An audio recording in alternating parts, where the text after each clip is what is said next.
ক্ষমতায় আসিল, কেউ রাজনীতি করতে পারতো না, কেউ মিছিল মিটিং করতে পারবে না, কোন রকমের কিছুই করতে পারবে না, এমনকি ধর্মীয় কার্যক্রমও করতে পারবে না। আমরা ওয়াজ মাহফিলও করা যাবে না, ইফতার মাহফিলও করা যাবে না। আমাদের এখানে রামপুর বিএনপির ইফতার মাহফিল আমাদের দালালের শ্বশুরদের বাড়িতে আমাদের ইফতার তারা ফেলে দিয়েছে। আমরা কি ভুলে গেছি?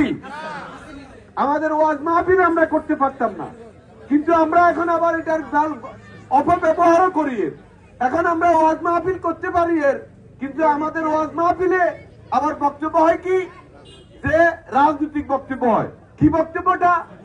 যে আমরা বাপের শাসন দেখছি, মেয়ের শাসন দেখছি, আমরা স্বামীর শাসন দেখছি, আমরা স্ত্রীর শাসন দেখছি। তাহলে আপনি কোন দিকে ইন্ডিকেট করেন? তাহলে আপনি দেখা যাবে জিয়াউর রহমানের শাসনও খারাপ ছিল, খালেদা জিয়ার শাসনও খারাপ ছিল, শেখ হাসিনার শাসনও খারাপ ছিল, আর তার শেখ মুজিবের শাসনও খারাপ ছিল। তো আপনারা তো শেখ মুজিবের লগে আর শেখ হাসিনার লগে আমাদের জিয়াউর রহমান আর তা খালেদা জিয়ারও মিলে দিতেছেন। তো আপনারা কোন দিকে বল মারতেছেন? আপনারা কি নিজের গোলে বল মারি নিজের গোল দিয়ে পরাজিত করতেছেন?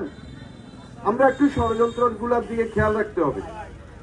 আমরা আজকে আপনারা জানেন আমাদের হকসাব মিয়ার বিরুদ্ধে কত বক্তৃতা দিত, এইটা করছে, এইটা করছে, ওই করছে, এই করছে, দখল করছে। কিন্তু হকসাব মিয়ার কাছে, হকসাব মিয়া মরিবার পরে হকসাব মিয়ার অ্যাকাউন্টে কি 100 টাকা হাওয়া গেছেনি? আঙ্গুর তোতা চেয়ারম্যানের বিরুদ্ধে কত অভিযোগ। তোতা চেয়ারম্যান মারা যাবার পরে ওনার ফ্যামিলিতে পরের দিন বাজার করবার টাকা আসিল না। এই যে আমাদের বিরুদ্ধে ষড়যন্ত্র, আজকে অপপ্রচার আমাদের নেতাদের বিরুদ্ধে আপনারা দেখবেন ওই পেপারে লেখিদের দোকানে বসে সমালোচনা করেন, চা দোকানে কথা বলিয়েন না ভাই, চা দোকানে বসে সমালোচনা করেন আমাদের নেতাদের বিরুদ্ধে। আজকে আমি দেখলাম একটা পত্রিকায় আমার বিরুদ্ধে একটা নিউজ করে দিছে। কি নিউজ করে দিছে?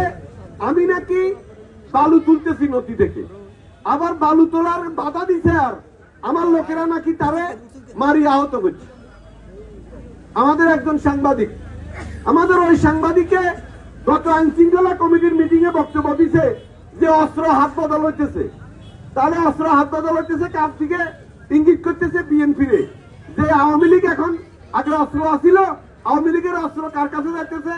বিএনপি দিকে। যদিও নাম ধরে আপনি আওয়ামী লীগের অস্ত্র হাত বদল হইতেছে বুঝালে কারে বুঝাইতেছেন? কার কাছে কারে বুঝাইতেছেন? আজকে আবার লিখে দিছে আমার বিরুদ্ধে এটা।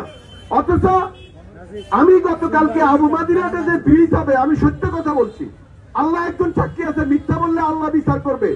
সেখানে আমি কালকে গেলাম, সেখানে বাস্তবে আবু মাদিরাতে স্কুলের আমি ছাত্র ছিলাম। সেখানে ওই যে ব্রিজের গোড়ায় যে